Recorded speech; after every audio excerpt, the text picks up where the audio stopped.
ओबीसीच्या मंत्र्याचे सुंदर मुलं दिसले आणि पैसा दिसला की मराठ्यांच्या मुली ओबीसीच्या घरात घुसल्यात. 100% ही वड्या वगैरेची चावला. मग मनोज जरांगे कशाची पैदास आहे? वड्या खोड्याची आहे का गटाराची पैदास आहे?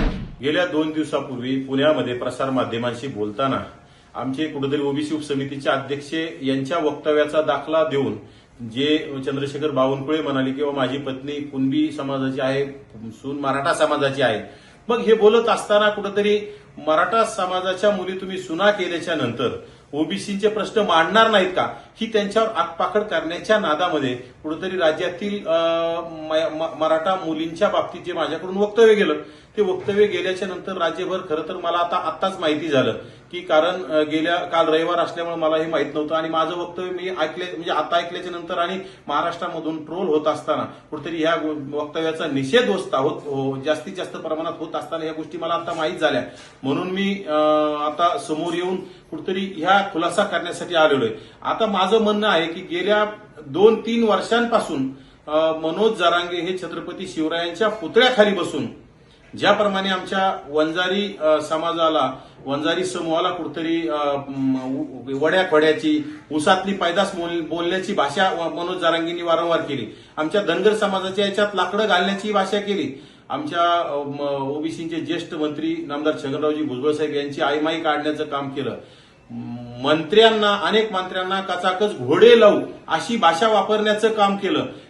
मुख्यमंत्री महोदयांची आई पत्नीवर असलास्य भाषेत टिप्पणी करण्याचं काम केलं आणि मुंडे बंधू भगिनीविषयी नेहमी सातत्यानं असलास्य भाषेत शिवीगाळ करणारे मनोज जरांगे तेही छत्रपती शिवरायांच्या पुतळ्याखाली बसून आणि विशेषतः मनोज जरांगे यांचं आंदोलन सुरू असताना मराठा समाजातल्या एका तरुणीनं आम्ही आरक्षण मागतोय, देवेंद्र फडणवीसांची पत्नी मागत नाही, ही भाषा केलेली चालते का? विशेषतः आता चंद्रशेखरजी बावनकुळे आमच्या ओबीसी उपसमितीचे अध्यक्ष यांच्या आईनं त्यांना गरम दूध पाजल्यामुळं कुठेतरी त्यांचे होठ मोठे झालेत. मग मनोज जरांगे आणि या खरं तर मराठा सेवक असतील आणि ट्रोलर्सला माझं विनंती आहे की कुणाच्या आईच्या उदरातून गरम दूध येतंय का हे मनोज जरांगेंनी सांगितलं पाहिजे आणि ट्रोलर्सनी बी सांगितलं पाहिजे. आणि आज मनोज जरांगे कुठेतरी गॅलेक्सी हॉस्पिटलमधून बोलताना माझ्या बाबतीत सुद्धा ओढ्या खोड्याची पैदास म्हणून गेले. मग मनोज जरांगे कशाची पैदास आहे? ओढ्या खोड्याची आहे का गटाराची पैदास आहे? हे मनोज जरांगेंनी बी स्पष्ट केलं पाहिजे. कारण मी जरी माझ्याकडून एक वेळा वक्तव्य गेलं त्याबद्दल मी खेद व्यक्त करतोय. माझ्या माता माऊल्यांचा अवमान होत असेल तर आम्ही कधी कानाला धरून माफी येणाऱ्या काळात मागू.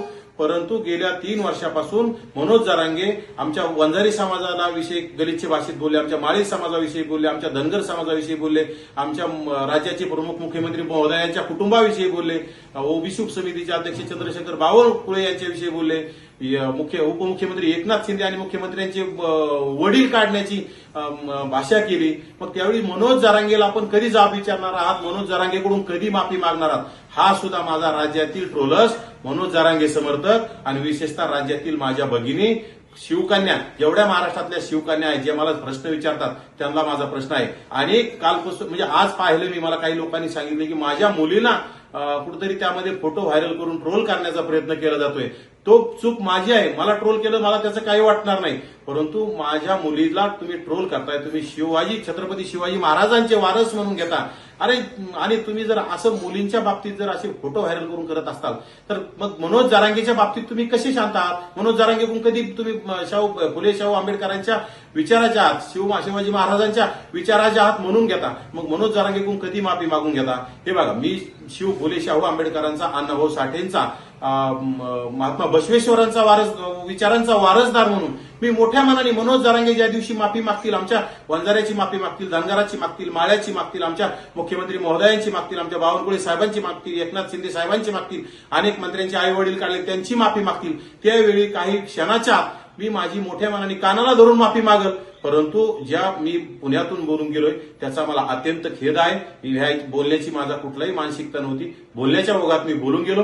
त्याबद्दल माझ्या राज्यातील बहिणीनं कुठेतरी मला पदरात घ्यावं आणि कुठेतरी हे समजावून घ्यावं. परंतु मनोज जरांगेच्या बाबतीत सुद्धा आपण मला जसं ट्रोल केलं तसं मनोज जरांगेला सुद्धा केलं पाहिजे. आणि येणाऱ्या काळात मनोज जरांगेने माफी मागितली, मी कानाला धरून माफी मागल. आणि येणाऱ्या काळात माझ्या भगिनीविषयी माझ्याकडून कधीही अपशब्द निघणार नाहीत आणि निघण्याचा माझ्याकडून प्रश्नही नाही, आजपर्यंत सुद्धा निघले नाहीत असं माझं मी वारंवार सांगतोय. परंतु मनोज जरांगेला माझा मूळ तुम्हाला प्रश्न आहे की मनोज जरांगेला तुम्ही कधी ट्रोल करणार आहात, मनोज जरांगेला कधी जाब विचारणार आहात आणि मनोज जरांगेकडून कधी माफी मागणार आहात. त्याच्या काही क्षणात मी माझी माफी मागायला तयार आहे. परंतु मी आता खेद व्यक्त करतो आणि थांबतो. महाराष्ट्रातील सर्व बातम्यांचे विश्वासार्ह व्यासपीठ, सकाळच्या सर्व सोशल मीडिया प्लॅटफॉर्मला लाईक, फॉलो आणि सबस्क्राईब करा. तसंच सर्व नोटिफिकेशनसाठी बेल आयकॉन प्रेस करायला विसरू नका.